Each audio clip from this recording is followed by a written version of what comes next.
Welcome to Chillin' 101. We hope this video helps.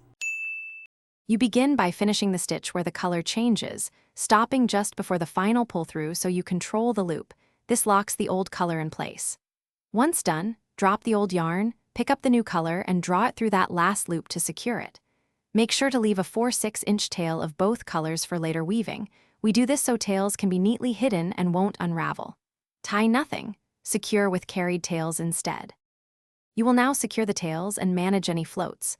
Weave the new and old tails loosely under several nearby stitches with a yarn needle so they lie flat.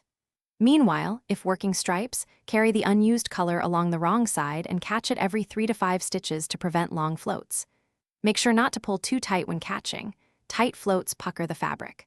Once you check tension, continue crocheting with the new color. Watching gauge so rows. You finish by weaving all tails into the fabric for at least 1.5 inches, following stitch paths so the joins are invisible.